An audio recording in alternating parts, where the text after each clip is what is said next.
அப்படியே ஜேட காமிக்கிறாங்க. ஜேடு ஒரு பேஸ்மெண்ட் உள்ளாடி போறாரு. அந்த பேஸ்மெண்ட் உள்ளாடி ஒரு டோர் இருக்குது. அதை ஓபன் பண்ணி பார்த்தா உள்ள ஒருத்தர் இறந்த நிலைமையில இருக்காரு. அவர் மேல ஒரு பெரிய கல் இருக்கு. ஆள் நசுங்கி போய் இருக்காரு. சடனா அந்த நசுங்கி கிடந்தவர் ஜேட பார்த்து கத்த ஜேடு பயந்து போய் கீழே விழுந்துறாரு. அப்ப ரூஃப்ல ஒரு சிம்பிள் தெரியுது. அது அடுத்த செகண்டே மறைஞ்சு போயிருது. இதெல்லாம் பார்த்த ஜேடு இன்னுமே டோனா சொன்னதை நம்பாம டாபி நீ செம்மையா ஹாலோகிராம்லாம் யூஸ் பண்ணியிருக்கடா அப்படின்னு சொல்லிக்கிட்டு கத்திக்கிட்டே அங்க இருந்து போறாரு. அவர் இன்னுமே இதை ஒரு பிராங்க்னு தான் நினைச்சுக்கிட்டு இருக்காரு. இங்க பாய்டு அந்த சர்ச் ஃபாதரை பார்க்க வந்திருக்காரு.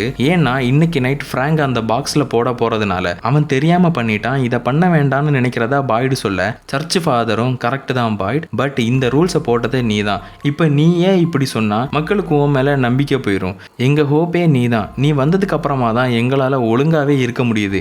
ஸோ இதை நீ பண்ணிதான் ஆகணும்னு சொல்ல பாய்டும் அங்க இருந்து போயிடுறாரு. அந்த பாக்ஸ் கிட்ட போய் உள்ள ஓபன் பண்ணி உட்கார்றாரு. ஒரு செகண்ட் பிராங்க நினைச்சு கஷ்டப்படுறாரு. குடுகுடுன்னு நேரா பிராங்க கிட்ட போய் அந்த சிம்பிள் போட்ட கல்லை கொடுத்து இதை யாருக்கும் தெரியாம வச்சுக்கோ, நீ இன்னைக்கு மட்டும் அந்த பாக்ஸ்ல உயிரோட இருந்துட்டா போதும், மத்ததை நான் பாத்துக்கிறேன்னு சொல்ல பிராங்கும் ஓகேன்னு சொல்றாரு. ஜிம்மோட ஃபேமிலிக்கு அந்த சூசிங் செரமனி நடக்க போகுது. ஜிம் காலனில இருக்க போறாரா இல்ல டவுன்ல இருக்க போறாரான்னு முடிவு பண்ண வேண்டிய டைம் ஆயிடுச்சு. அந்த இடத்துக்கு பிராங்க் வந்து பாய்டு கிட்ட அந்த சிம்பிள் போட்ட கல்லை கொடுத்துட்டு எனக்குன்னு இருந்த 2 உயிர் போயிட்டு இனி நான் இருந்தும் பிரயோஜனம் இல்ல, நான் காரணம் என் பொண்ணு இறந்து போயிட்டா, என்ன அந்த பாக்ஸ்லயே போடுங்க, அப்பந்தான் இனி உள்ளவங்களுக்கும் புரியும்னு சொல்றாரு. இதையெல்லாம் ஒரு ஓரமா நின்று ஜேடு கேட்டுக்கிட்டு விழுந்து விழுந்து சிரிக்கிறாரு. செம்ம பெர்ஃபார்மன்ஸ் எல்லாம் சொல்லி கடுப்பேத்துறாரு. கடுப்பான பாய்டு ஜேடை இழுத்துக்கிட்டே வந்து ஜேடு முன்னாடி கொஞ்சம் கல் இருக்கு, அதுல இருந்து ஒரு கல்லை எடுக்க சொல்றாரு. அவரும் ஒரு கல்லை எடுக்கிறாரு. ஜேடு எடுத்த கல் டவுனை குறிக்கும். சோ அவர் இனிமே டவுன்ல தான் வாழ போறாரு. ஜேடு பாய்ட பார்த்து ஏமேலேயே கை வச்சுட்டல அப்படி இப்படின்னு கத்த அந்த இடத்துக்கு கென்னி வந்து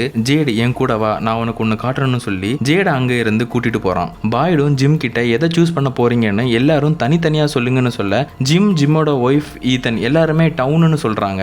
ஜூலி மட்டும் காலனின்னு சொல்றா. இதுல ஜிம்மோட ஒய்ஃபுக்கு விருப்பமே இல்ல, பட் இங்க ஒன்னு சூஸ் பண்ணிட்டா பண்ணதுதான். ஜேட கூட்டிட்டு போன கென்னி ஒரு சவக்குழியை காமிக்கிறான். அதுக்கு உள்ளாடி இறந்து கிடக்கிறது டாபி தான். இவரை போட்டு தள்ளது சாரான்னு நமக்கு தெரியும். ஆனா இப்ப பார்த்தா அவரோட கண்ணத்துல மான்ஸ்டர்ஸ் கோடு போட்ட மாதிரி இருக்கு. ஜேடு முதல்ல இதுவும் பிராங்க் தான் நினைக்கிறாரு. இங்க இறந்து போய் கிடக்கிறது தான் ஃப்ரெண்டு தான் புரிஞ்சுக்கிட்டு கதறி கதறி அழுறாரு. இப்ப டோனா சொன்ன எல்லாத்தையுமே அவர் நம்புறாரு.